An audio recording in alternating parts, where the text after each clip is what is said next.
Hello friends, today in this video we will quickly see how to install XAMPP server on Windows 10. So I am on the Google homepage and I am just typing over here XAMPP, and you can see the first link which came up is apachefriends.org. So just click on this link and here you can see the download buttons for various operating systems. So just click XAMPP for Windows and it will start your download. So friends, I am just canceling this download because I have already downloaded this. So this is my download folder and here you can see the installation file for XAMPP, and you just have to double click on this installation file to start your installation. So I have done this. Just click yes.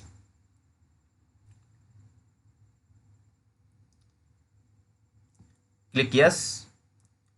Click OK. And here next.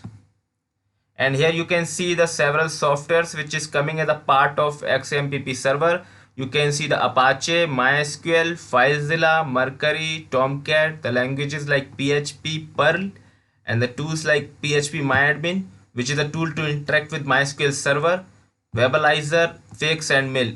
So let us go with defaults. So let us check all these boxes. You can uncheck again. You have a choice to uncheck any of the software which you don't need, but let us go with default and click next. And this is the location where our XAMPP server will get installed in your machine. Just click next and just uncheck this button, otherwise it will prompt you with the Internet Explorer or Chrome and it will show you something about XAMPP server, more knowledge. So just uncheck this button and just click next and just click next, and your installation is started. So friends, this will take some time, so let me come back once this progress bar is finished. So now friends, in this wizard you can see there is one checkbox. Do you want to start control panel now? You can check or uncheck this checkbox. So let us go with default, which is checked, and then click finish, and it prompts us with a small wizard which is like selecting a language. By default it is English, so just click save, and now you can see it has prompted us with the control panel. So now you can close this control panel. Let me show you how to manually open this control panel. So just go to the search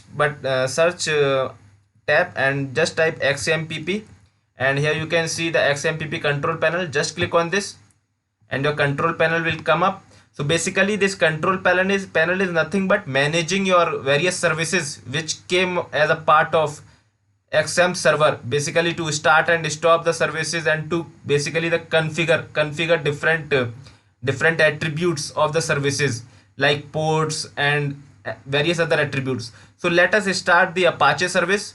So basically you can see the various services like Apache, MySQL, FileZilla, Mercury, Tomcat.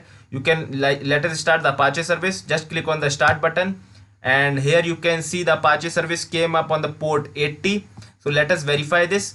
Let us go to the browser and just type localhost and press enter, and now you can see the default page of the Apache web server, the XAMPP server. So now let us go to the PHPMyAdmin tab. You can see here the tabs. Let us go to the PHPMyAdmin tab and let us verify that whether our database is up and running or not. So now you can see the error. It means our database is not up and running. So let us see on the control panel, and here you can see the MySQL service which is right now on the stop mode. So let us start this MySQL service and again refresh this page, and now you can see the PHPMyAdmin came up successfully. So this verifies that our XAMPP server got installed successfully. So friends, this completes our XAMPP server installation. So if you enjoyed the video, please like, share, subscribe, comment, give your feedbacks in the comment section below.